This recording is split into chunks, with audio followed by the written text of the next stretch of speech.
सामना गरेको छु जब विश्वासमा अगाडि बढ्दै थिएँ, विश्वासमा हिँड्दै थिएँ। यीशु ख्रीष्टलाई जति मैले आध्यात्मिक रूपले पछ्याउन थालेँ त्यति मेरो जीवनमा परीक्षाहरू धेरै आए, धेरै प्रकारको आलोचनाहरू आए, धेरै प्रकारको सङ्घर्षहरू आए, तर मैले ख्रीष्ट यीशुलाई पछ्याइरहेँ।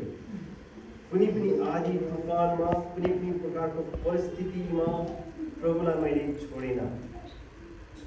जीवनमा यस्तो स्थिति पनि आयो जहाँ चाहिँ एकदमै निराश हुने, ब्याकस्लाइड हुने जस्तो प्रकारको मन पनि भयो, तर पनि परमेश्वरले मलाई चुन्नुभएको रहेछ भने थाहा पाएँ। अनि मैले चाहिँ उहाँको प्रेमलाई बुझ्न थालेँ। मैले त्यागेर पनि ख्रीष्ट यीशुले मलाई कहिले पनि त्याग्नु भएन। अनि त्यही कुराले आज म त्यही कुरा चाहिँ तपाईँहरूको बिचमा बाँड्न गइरहेको छु। हालेलुया। सबैभन्दा ठुलो कुरा ख्रीष्ट यीशुलाई पाउनु चाहिँ सबैभन्दा ठुलो कुरा हो जीवनमा, उपलब्धि भनौँ। आज धेरै कुरा हामी पाउन सक्छौँ, पैसा, रुपियाँ, घर, मकान, इज्जत, सम्मान, पृथ्वीमा भएका गाडी, घोडा, होइन, जति पनि हामीले संसारमा पाउन सक्छौँ। एजुकेसन्समा हामी माथिल्लो पदमा हामी हुन सक्छौँ, तर यदि हामी यीशु ख्रीष्टलाई पाएको छ भने हाम्रो जीवन केही पनि अर्थ हुँदैन। हालेलुया। तर यीशु ख्रीष्टलाई पाएको छौँ, सबैभन्दा ठुलो सम्पत्तिलाई हामीले अर्जित गरेको छौँ, सबैभन्दा ठुलो सम्पत्तिलाई हामीले प्राप्त गरेको छौँ। यो सम्पत्ति चाहिँ अर्थात् यीशु ख्रीष्ट चाहिँ हाम्रो जीवनको राज्य मालिक, हाम्रो सब कुछ हुनुहुन्छ। अनि हामीलाई उहाँले कहिले पनि नछोड्ने प्रतिज्ञा गर्नुभएको छ। आमेन। आजको बिहानी तपाईँहरू परमेश्वरको वचन सिक्न अनि सुन्न अनि आफ्नो जीवनमा लागू गर्न तयार हुनुहुन्छ? आमेन। प्रेज द लर्ड। हालेलुया। हालेलुया। हालेलुया। म बिस्तारै बिस्तारै बोल्दै जान्छु, तपाईँहरूलाई अलिकति बिस्तारै नै कराउँछु। मेरो अलिकति आवाज भोल्युम कम्ती छ, तर कहिले कहीँ चाहिँ एकदमै जोड हुन थाल्छ। यसैले गर्दा हामी परमेश्वरको वचनलाई ध्यानसँग सुन्नेछौँ। मसँग तपाईँले बाइबल खोल्न सक्नुहुन्छ र त्योभन्दा अगाडि एउटा प्रवचन पढ्न चाहन्छु। एकजना व्यक्तिले यसरी भनेको छ, म तपाईँहरूको बिचमा त्यो पढेर सुनाउन चाहन्छु।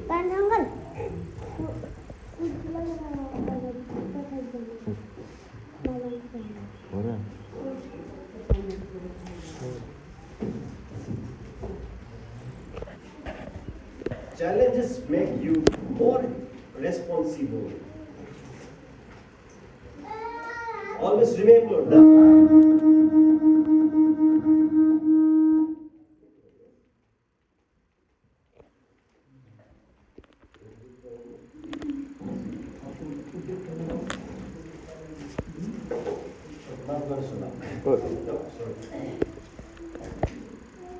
प्रोभर्ब्सलाई पढ्न चाहन्छु। यसरी लेखेको छ, यसमा लेखक पनि एनोनिमस छ। Challenges makes you more responsible. Always remember that life without struggle is a life without success. Don't give up and learn not to quit. यसरी लेखेको छ, म यसलाई अनुवाद गर्न चाहन्छु।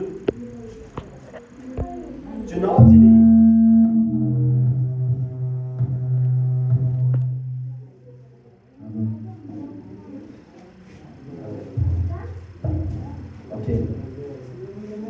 यसरी लेखेको छ। अगेन फेरि म तपाईँलाई रिपिट गर्न चाहन्छु। Challenges makes you more responsible. Always remember that life without struggle is a life without success. Don't give up and learn not to quit. यसरी लेखेको छ, यसरी बताउँदछ, चुनौतीले तपाईँलाई अझै जिम्मेवारी थप्छ। अनि always remember that life without struggle is a life without success. यदि तपाईँले सङ्घर्ष बिनाको जीवन यापन गर्छ भनेदेखि तपाईँले सफलता कहिले पनि प्राप्त गर्न सक्नुहुन्न। यसैले नछोड्नुहोस्, हरेस खानु नछोड्नुहोस्, अगाडि बढ्नुहोस् अनि कहिले पनि निराश नहोस् भनेर भन्छ। आमेन। हामी विश्वासी भएर ख्रीष्ट यीशुलाई हामीले पाएका छौँ र ख्रीष्ट यीशुलाई हामीले जीवनमा अपनाएका छौँ र हाम्रो जीवनमा धेरै प्रकारको चुनौतीहरूको सामना हामीले गर्नुपर्छ। क्रिस्चियन जीवन चाहिँ सजिलो पनि छैन। धेरै प्रोस्पेरिटी थियोलोजिन्सहरूले बताउँछन् विश्वास गर्नुहोस् यीशु ख्रीष्टमा शान्ति जीवन सबै कुरा छन्, तर म तपाईँलाई बताउन चाहन्छु मेरो अलिकति उल्टा हुनसक्छ है। क्रिस्ट यीशुमा जीवन शान्ति निश्चय छ, निश्चयता छ, स्वर्ग छ, तर त्यसभित्र हामीले दुःख पनि भोग्नुपर्छ। हालेलुया। सबै कुरा हामीले त्यसै प्राप्त गर्नु हुँदैन पनि, तर त्यसको लागि चाहिँ दुःख कष्ट सहेर अगाडि बढ्नुपर्छ, अनि परमेश्वरले हामीलाई आशिष दिनुहुन्छ। हालेलुया। दुई प्रकारको किसान हुन्छ, दुई प्रकारको किसान। अनि दुई प्रकारको किसानमा चाहिँ पहिला किसानले चाहिँ दुईजनालाई नै पानीको आवश्यकता परेको हुन्छ, अति नै आवश्यकता पानी। पानी बिना त खेती सिँचाइ होइन, हामी गर्न सक्दैनौँ, खेती किसान गर्न सक्दैनौँ। अनि दुईजनाले एकदमै आवश्यकता पानी परेको हुन्छ दुईजनालाई। अनि एकजनाले चाहिँ के गर्छ, पहिलो किसानले चाहिँ के गर्छ भने बिउको जुगाड गर्छ, खाद्य अन्नहरूको अर्थात् ती पदार्थहरूको जो चाहिँ म्यान्युर्स जसलाई चाहिन्छ मसला होइन, जति गोबरहरूको त्यो म्यान्युर्सलाई उसले जुगाड गर्छन्। दबाई पानीको जति पनि पौधामा लगाउने त्यो युरिया ती सबैको जुगाड गर्छन् अनि पानीको प्रतीक्षा गर्छन्। अर्को दोस्रो किसानले चाहिँ उसलाई पनि त्यति नै आवश्यकता छ पानीको, तर उसले चाहिँ मनमा यो सोध्छ जब पानी पर्छ तब मात्रै म बिउको जुगाड गर्छु, तब मात्रै म ती औषधिहरू किनेर लिएर आउँछु, तब मात्र म हलो जोत्छु, माटो कुदाउँछु, त्यहाँको जमिनलाई सरसफाइ गरेर जमिनलाई मलिलो बनाउँछु भन्ने उसको सोच हुन्छ। तर पहिलो किसानले चाहिँ आफ्नो सबै कुरा जुगाड गरेर माटोहरू पनि ती डल्लाहरू फुटाएर त्यो आफ्नो माटोलाई मलिलो बनाएको हुन्छ, डल्लालाई फुटाएर त्यो झारहरूलाई निकालेर काँडाहरू निकालेर एकदमै आफ्नो तयार गरेको हुन्छ। तर अनि तिनीहरू दुवै पक्षले चाहिँ पानीको प्रतीक्षा गर्दाखेरि पहिलो किसानलाई चाहिँ धेरै फाइदा हुन्छ। किन भन्नुहोस् त, किनकि उसले सबै परिश्रम गरेको हुन्छ, खेतमा हुने जति पनि आफ्नो मेहनतलाई उसले त्यहाँ लगाएको हुन्छ, उसले जुगाड गरेको हुन्छ, माटोलाई मलिलो परेको हुन्छ, अनि पानी मात्रै एउटा आवश्यकता परेको हुन्छ। आज धेरै विश्वासीहरूले यो कुराहरू बुझेको हुँदैन। र तपाईँलाई के भन्न चाहन्छु भनेदेखि जब हामी प्रभु येशू ख्रीष्टमा हामी जीवन जिउँछौँ, सङ्घर्ष गर्छौँ, दुःख भोग्छौँ, होइन, हर प्रकारको सतावटको लागि तयार हुन्छौँ, विश्वासको चुनौती दिनको लागि तयार हुन्छौँ, तब मात्र हाम्रो जीवनमा परमेश्वरको आशिष पर्दा हामी बढ्न सक्छौँ। नत्र भने हामी त्यो दोस्रो किसान जस्तै हातमा हात राखेर मात्रै बस्न सक्छौँ, आफ्नो गालामा हात राखेर बस्नुपर्छु, किनकि त्यतिखेर उसले पानी पर्दा उसले बिउको जुगाड गरेको हुँदैन, खाद्य अन्नको अरू कुनै चिजहरूको जुगाड गरेको हुँदैन, ती दबाईहरूको जुगाड गरेको हुँदैन, माटोलाई पुऱ्याएको हुँदैन, अनि उसको जीवनमा पानी परेको पनि केही अर्थ हुँदैन। सुन्नुभयो नि? यसैले गर्दा हामी विश्वासमा जिउनुपर्छ। हिजो हामीले त्यही कुरा सिक्दै थियौँ, विश्वासमा जिउनुपर्छ। हामी आँखाको या देखेको कुरामा होइन, तर विश्वासमा जिउनुपर्छ।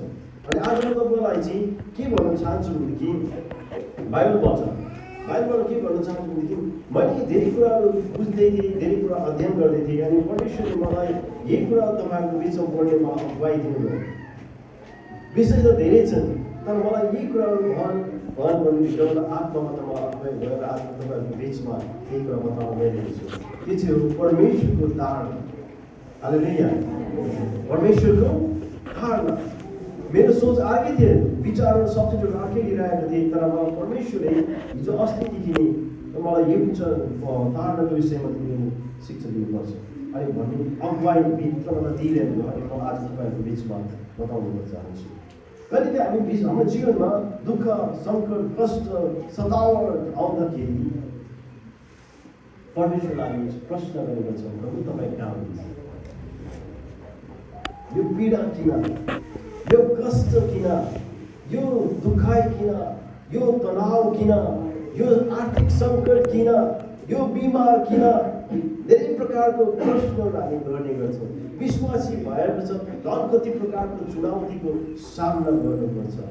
त्यतिखेर चाहिँ हामी एकको फिल पनि हामी गर्छौँ। त्यतिखेर हामी सम्हालिएन भनेदेखि हामी फेरि संसारमा हिँड्न सक्छौँ। जस्तो पहिला थियो त्यस्तै संसारसँग हामी संसारिक जीवन जिउन सक्छौँ। यसले गर्दा परमेश्वरले हामीलाई उहाँले चाहिँ हामीलाई चुन्नु भएको छ, हामीलाई बोलाउनु भएको छ र त्यसैले गर्दाखेरि आज हामी विश्वासमा जिउनको लागि अनि विश्वासमा हिँड्नको लागि चाहिँ हामी ती चुनौतीहरू किन आउँछ, त्यो धारणाहरू किन आउँछ भन्ने कुरालाई हामी सिक्छौँ। अनि बाइबलमा हामी हेर्छौँ, बाइबलको इतिहासलाई जब हामी पढ्छौँ, प्रभु यीशु ख्रीष्टमा विश्वास गर्ने र प्रभुको वचन लिएर हिँड्ने व्यक्तिहरूको जीवनमा सजिलो जीवन थिएन। हालेलुया। प्रभुको चेलाहरूलाई हेर्नुहोस्, उहाँको जीवन दुःखले भरेको जीवन थियो, तर त्यसभित्र परमेश्वरको आनन्द थियो। हालेलुया। हालेलुया। उहाँको जीवन कुनै पनि चेलाहरूको जीवन चाहिँ उहाँले तपाईँले अध्ययन गर्नुहोस्, सजिलो प्रकारको जीवन उहाँले थिएन। प्रभुको लागि उनीहरूले आफ्नो जीवनमा दुःख कष्ट सहेको थिए, इभन आफ्नो जीवनको आहुति बलिदान पनि दिएको थियो। कति त कुनै यस्तो प्रकारको टर्चरभित्र पसेको थियो, यस्तो प्रकारको के छतावरभित्र उनीहरूलाई कसैको आफ्नो विश्वासको कारणले गर्दा उनीहरूको चक्र समेत निकालेर उनीहरूलाई टर्चर गरे। कतिलाई त्यो तापको तेलमा खनायो, कतिलाई भाला घोप्यो, कतिलाई पाउको जीवनहरू पाउले सुसमाचारको लागि धेरै दुःख भइरहेको थियो। धेरै प्रकारको तारहरू सहेको थियो। उसलाई 5 चोटि 3 चोटि ढुङ्गा र 5 चोटि गोरा लगाएको कुराहरू हामी पाउँछौँ। त्यति मात्र होइन, अन्तिममा उसलाई यसो घाँटीसम्म उसलाई काटिदिए विश्वासको कुरा। आज हामी प्रभुमा जब हामी जिउँछौँ, प्रभुमा विश्वास गर्छौँ, हाम्रो जीवनमा यस्तो प्रकारको चुनौती आउन सक्छ। तर म तपाईँलाई बताउन चाहन्छु, परमेश्वरले चाहिँ हामीलाई किन त्यस्तो प्रकारको स्थितिबाट भएर जानु चाहनुहुन्छ, ताकि हामीलाई परमेश्वरले उहाँको योजनालाई, उहाँको प्रकाशलाई, उहाँको ती परिकल्पनालाई जीवनमा प्रकट गर्न चाहनुहुन्छ। उहाँले हामीलाई कति प्रयोग गर्नुहुन्छ भन्ने कुरालाई देखाउन चाहनुहुन्छ। अनि हामी आध्यात्मिक रूपमा दरिलो भएर र विश्वासमा जरा हारेको भएर हामी जिउन सक्छौँ। जब हाम्रो जीवन प्रभुमा एकदमै दरिलो हुन्छ, तब हामी साँच्चै नै अरूलाई गवाइदिन सक्छौँ। धेरै आत्मालाई प्रभुको राज्यमा ल्याउन सक्छौँ। हालेलुया। हामी त्यो गवाईलाई अरूलाई हामी आफ्नो एक्सपिरियन्सहरू बताउन सक्छौँ। बाइबल लेखेको छ हिब्रू 10:33 म अलिकति यो विश्वासबाट हामी सुरु गर्नेछौँ है। बाइबल लेखेको छ हिब्रू 10:38 चाहिँ यस लेखेको छ, now the just shall live by faith, but if any man draw back, my soul shall have no pleasure in him. यहाँ लेखेको छ, मेरो धर्मी जन चाहिँ विश्वासले जिउनेछ। हालेलुया। हालेलुया। यदि कोही पनि व्यक्ति पछि हट्छ अथवा पछि हट्छ भनेदेखि मेरो हृदय प्रसन्न हुने छैन भनेर परमेश्वरले भन्नुहुन्छ। हालेलुया। प्रभुको लोक चाहिँ कसरी जिउँदो रहेछ? विश्वासद्वारा जिउँदछ।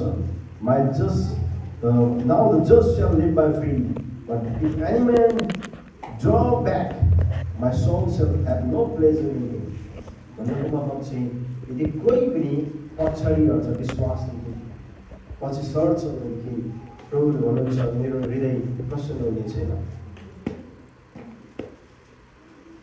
र दोस्रो तिमोथीको 3:12 यसरी बताउँछ, He and all that will live godly in Christ Jesus shall suffer persecutions. यदि कोही पनि भक्ति साथ यीशु ख्रीष्टमा जीवन यापन गर्न चाहन्छ भने उनीहरूको जीवनमा सङ्कट छ भने सतावट आउनेछ। त हामीलाई परमेश्वरले अगाडिबाटै बताउनु भइसकेको छ। यदि हामी साँच्चै नै यीशुमा भक्ति साथ जिउन चाहन्छौँ भनेदेखि त्यहाँनिर सतावट छ, सङ्कट छ र हामीले विश्वासमा अगाडि बढ्नुपर्छ। पहिला पत्रुसको 4:1-2 लेखेको छ, For as much then as Christ hath suffered for us in the flesh, arm yourself likewise with the same mind, for that hath suffered in the flesh hath ceased from sin.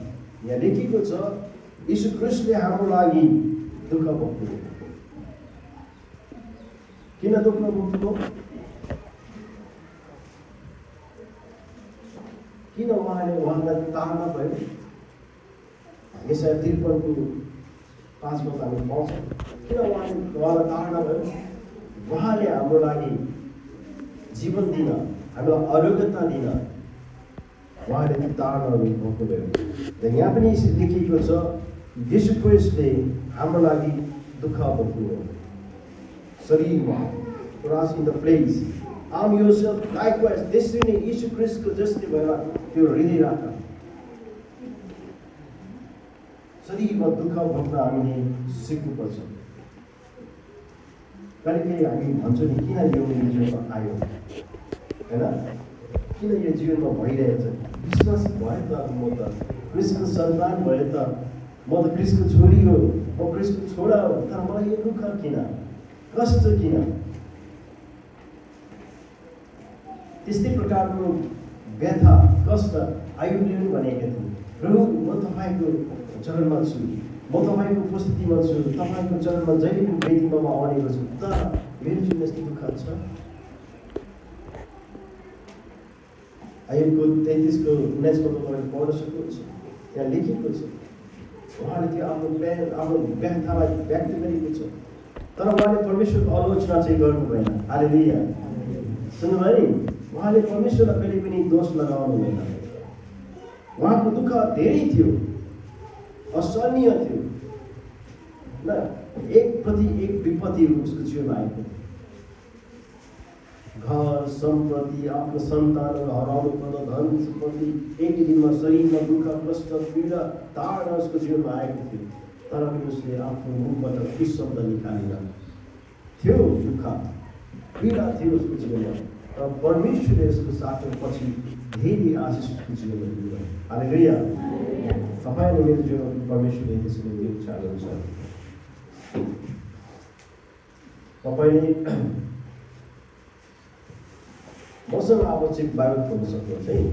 आयुबको पुस्तक 33को 19 कसैले पाउनु भयो भने छुट्टो पढिदिनुहोस् त, किन परमेश्वर हामीलाई प्रेम ताडा दिनुहुन्छ। हामीले बाइबल छुट्टो खोल्ने प्रयास गर्नुपर्छ। प्रार्थना अघिबाट भइसकेको छ, पास्टर यहाँलाई धेरै धेरै धन्यवाद।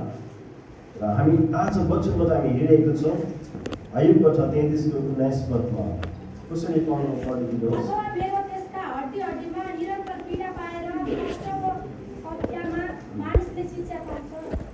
आमेन। यहाँ लेख्छ in pain people will gain knowledge। जब उसको हड्डीमा पीडा थियो, होइन, उहाँलाई धेरै प्रकारको कष्ट भइरहेको थियो, तर त्यहाँबाट चाहिँ उसले के सिकिरहेको? परमेश्वरको ताडनालाई, उहाँको प्रेमलाई, उहाँले एउटा शिक्षा। हाम्रो जीवनमा दुःख जब आउँछ नि, उहाँले हामीलाई शिक्षा दिनुहुन्छ। हालेलुया, हालेलुया, हालेलुया। जब हाम्रो जीवनमा दुःख पीडा कष्ट आउँछ नि, God want to teach you something। परमेश्वरले हाम्रो जीवनमा केही कुरा सिकाउनु चाहिरहेको हुन्छ। हामीले बुझ्नुपर्छ त्यो ठुलो कुरालाई, समस्यालाई चाहिँ नहेर्नुहोस्। हाम्रो जीवनमा गल्ती हामीले के गर्छौँ भनेदेखि हाम्रो समस्यालाई हामी ठुलो बनाउँछौँ, हाम्रो समस्यालाई हामी हेर्छौँ। यो मेरो जीवनमा किन आयो, यो मेरो दुःख, यो रोग मेरो किन भनेर रोगलाई, त्यो समस्यालाई, दुःखलाई हामीले हेरेर चाहिँ त्यसलाई ठुलो बनाउँछौँ, तर हामीले परमेश्वरलाई हेर्न सकिरहेको हुँदैन। परमेश्वर मलाई यो किन दिनुभयो, परमेश्वर के योजना छ मेरो जीवनमा भन्ने कुरालाई हामीले हेर्नुपर्ने हुन्छ। परमेश्वरले मलाई यसबाट शिक्षा दिनुहुन्छ भन्ने त्यो ज्ञान हामीमा हुन आवश्यक छ। जब परमेश्वरले आयुबको जीवनमा त्यो दुःख, उसको जीवनमा त्यो घाउले पोडाले गर्दा उसको हड्डीसँग उसलाई पीडा उसले सहिरहेको थियो, दुखाइलाई सहिरहेको थियो, तर यहाँले बताउँछ, उसले बताउँछ त्यहाँबाट चाहिँ परमेश्वर के दिनुहुन्छ, उसलाई शिक्षा दिनुहुन्छ। बाइबलमा लेखिएको छ आयुबको 5को 17 त्यो मानिस धन्य हो जसलाई परमेश्वरले चेताउनुहुन्छ, यसै कारण सर्वशक्तिमानको अनुशासनलाई इन्कार नगर। हालेलुया, हालेलुया, हालेलुया। हामी प्रिभिलेज व्यक्तिहरू, यहाँ बाइबलमा लेखिएको छ दुःख आउँदा पनि के त्यो मान्छे चाहिँ धन्यको हो। हालेलुया, यहाँ बताउँछ त्यो मानिस धन्यको हो। Blessed, you are blessed. जसलाई परमेश्वरले चेताउनुहुन्छ। आज हामीले कतिचोटि हाम्रो बुबा हाम्रो ठुला व्यक्तिले हामीलाई चेतावनी दिन्छौँ र हामीलाई अलिकति त्यो मन हामी दुखाउँछौँ पनि, तर कहिलेकाहीँ हाम्रो ठुलाहरूले हामीलाई हाम्रो सही मार्गमा दर्शनको लागि सही बाटोमा हिँड्नको लागि चाहिँ हामीलाई चेतावनी दिइरहेको हुन्छ, मार्गदर्शन गरिरहेको हुन्छ। त्यसरी नै परमेश्वरले पनि हामीलाई बताउँदछन् कि त्यो मानिस धन्यको जसलाई परमेश्वरले चेताउनुहुन्छ। यसै कारण सर्वशक्तिमान परमेश्वरको र सर्वशक्तिमानको अनुशासनलाई इन्कार नगर। हामीले उहाँको प्रेमलाई उहाँको अनुशासनलाई इन्कार गर्नुहुँदैन। अनि परमेश्वरले हामीलाई बताउँदछ कि वी आर ब्लेस्ड। पीडा कष्ट आउँदा पनि ताडना आउँदा पनि हामी चाहिँ के हुनेछ? ब्लेस्ड। हालेलुया। यो कुरा आज हामीले सिक्न आवश्यक छ। हितोपदेशको 3:11 मा बताउँछ, हे मेरो छोरा, परमप्रभुको अनुशासनलाई अवहेलना नगर र उहाँको हप्काइलाई खराब नठान। हालेलुया। कतिचोटि हामी आर्थिक कुरालाई, अनुशासनको कुरालाई, आध्यात्मिक जीवनमा बढ्नको लागि ती कुराहरू परमेश्वरले हामीलाई चेतावनीहरू दिनुहुन्छ, मार्गदर्शन गर्नुहुन्छ, अनि बाटो सोच्याउनुहुन्छ। तर त्यतिखेर हामी त्यो अर्थीलाई हामी अवहेलना गरिपठाउँछौँ, सुनिपठाउँदैनौँ। प्रभुले यो बाटोमा हिँड भनिरहेको हुन्छ, तर हामी आफ्नै इच्छा र आफ्नै अभिलाषमा चलिरहेको हुन्छौँ, हिँडिरहेको हुन्छौँ। प्रभुले नगर भन्ने कामहरू गरिरहेको हुन्छ। आत्माले वचनले हामीलाई प्रकाश दिइरहेको हुन्छ, अनुशासनको कुराहरू सिकाइरहेको हुन्छ, तर हामी अनुशासित हुँदैनौँ किनकि हामी भौतिक शरीरमा छौँ। We are in a physical body. अनि यो संसारले, यो शरीरले चाहिँ केही न केही संसारिक कुराको माग गरिरहेको हुन्छ। आध्यात्मिक कुराको पछि लाग्दैन शरीरले शरीरको कुराको मात्रै पछि लाग्छ, आत्माले आत्माको पछि लाग्छ। बाइबलमा लेखेको छ, जो शरीरबाट कट्ने गर्छ त्यो शरीरको प्रतिफल पाउँछ, जो आत्माबाट कट्ने गर्छन् अथवा त्यो आत्माको प्रतिफल उसले पाउँछ। र यो शरीरमा चाहिँ धेरै प्रकारको चुनौती छ र यो चुनौतीको लागि विश्वासमा हिँड्नको लागि फेरि भन्न चाहन्छु, अनुशासनलाई हामीले अपनाउनु पर्यो। परमेश्वरले हामीलाई किन गर्नुहुन्छ त्यस्तो अनुशासन? नआउनुहोस्, हामी फेरि पनि हेर्नेछौँ।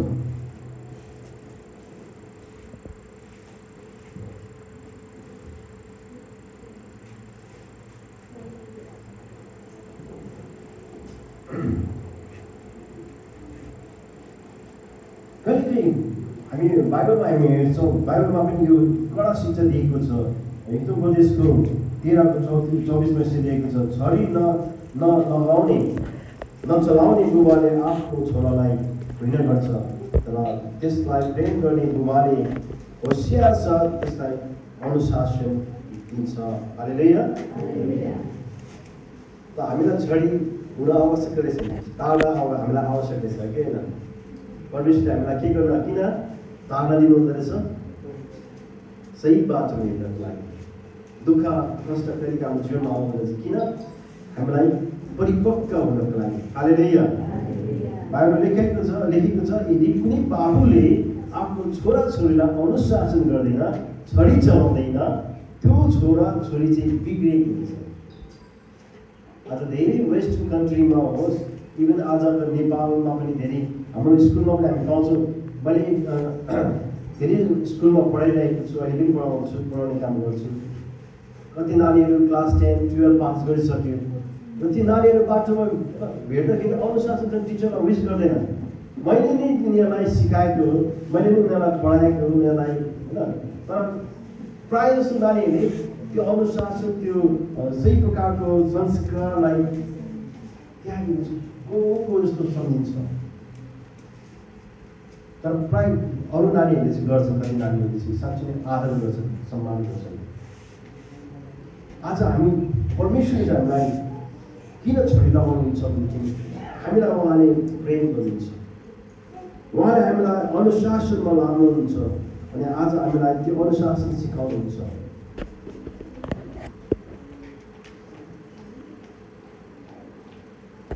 म म फेरि पनि पढ्न चाहन्छु। हिब्रूपदेशको 19:8 आफ्नो छोरालाई ताड्न दिई, किनकि त्यसलाई आशा हुन्छ त्यसको मृत्युमा राज्य खुसीले सहभागी नहो। किनकि यहाँनिर एउटा जो चाहिँ परिवारलाई दिएको छ प्र्याक्टिकल कुरा छ है, परिवारमा आफ्नो छोरालाई ताड्न दे भनेको छ। हामीले कतिचोटि परिवारमा चाहिँ हामीले हेर्न आवश्यक छ। मेरो काका हुनुहुन्छ, जहिले पनि मलाई हप्काइरहेको हुन्छ अर्कै प्रकारले आध्यात्मिक वर्णनलाई, बी विथ यो फ्यामिली, बी विथ यो फ्यामिली, फ्यामिली गए जहिले पनि मलाई यो भन्नुहुन्छ। नानीहरू बिग्रिन्छ, मलाई एक प्रकारको कहिले कहिले चाहिँ रिस पनि उठ्छ जस्तो लाग्दैन, उठ्छ मलाई काकाले जहिले पनि हेर्नुहुन्थ्यो। तर वास्तविकतामा मेरो परिवारको लागि, मेरो जीवनको लागि उहाँले मलाई शिक्षा दिनुभएको हुन्छ। हालेलुया। अनि यहाँनिर यसरी बताउँदछ कि यदि हामीले सही प्रकारले सही समयमा त्यो नानीलाई ताड्न दिएको छ अथवा त्यो नानीलाई हामीले शिक्षा दिएको छ, अनुशासन गरेको छौँ भने त्यो नानीलाई हामीले मृत्युबाट बचाउन सक्छौँ। हालेलुया। त्यो संसारिक कुराबाट, हरेक प्रकारको डरलाग्दो कुराहरूबाट हामीले बचाएको हुन्छ। हालेलुया। यसैले गर्दा कसैले भनेको छ हरियो बाँसलाई बङ्ग्याउन सक्छ, सुकेको बाँसलाई बङ्ग्याउन सक्दैन, त्यो भाँचिन्छ। र जब त्यो नानी हरियो हुँदैखेरि नै, क्ले हुँदैखेरि नै उसलाई हामीले सही बाटोमा जोड्याउन सक्छौँ, प्रभुमा जोड्याउन सक्छौँ र ऊ मृत्युबाट बाँच्न सक्छ। अब म तपाईँलाई अझै एकदम गहिरैमा अझ लाँदैछु। त्यो चाहिँ तपाईँले याद गर्नुपर्ने कुरा छ। यशायाको 26:16 भेरी इम्पोर्टेन्ट। यदि तपाईँको बाइबल छ, लिएर आउनुभएको छ भने बाइबलमा तपाईँले नोट गर्न सक्नुहुन्छ। यहाँ लेखेको छ, हे प्रभु दुःखमा तिनीहरू तपाईँ कहाँ आए, जब तपाईँले तिनीहरूलाई ताड्न दिनुभयो, तिनीहरूले मुस्किलले प्रार्थना गुनगुनाउन सके। यशाया 26:16 हे प्रभु दुःखमा तिनीहरूले तपाईँ कहाँ आए। जब हाम्रो जीवनमा दुःख आउँछ हामी कहाँतिर फर्किनुपर्ने रहेछ? परमेश्वरतिर। तर हाम्रो स्वभाव बिग मानिस, हाम्रो मानसिक शरीरमा भएको कारणले गर्दा प्रायः जस्तो हाम्रो मन विचार चाहिँ हामी मानिसतिर नै फर्किरहेको हुन्छ। यसले पनि मलाई सहायता गर्छ कि, उसले पनि मलाई सहायता गर्छ कि, मलाई उधार दिन्छ कि भन्ने त्यो आशामा हामी मानिसतिर बेसी फर्किन्छौँ, मानिसमा भरोसा गर्न थाल्छौँ। हाम्रो जुन चाहिँ विश्वास प्रभुप्रति होइन, तर ती मालिक या त ती मित्रप्रति छ, या त कुनै प्रकारको यस्ता मालिक हो या त स्वामीहरूतिर, पैसा धनवान व्यक्ति भएको कुरा मानिसहरूमा हाम्रो मनतिर फर्किँदो रहेछ। जब दुःख आउँदाखेरि, सङ्कट आउँदाखेरि यसले पनि मलाई सहयोग गर्छ कि, गुहार गर्छ कि भन्ने कुराहरू हुन्छ। र म तपाईँलाई बताउन चाहन्छु, पहिला चाहिने परम प्रभुमा दुःखमा चाहिँ हामीले के गर्नुपर्ने रहेछ?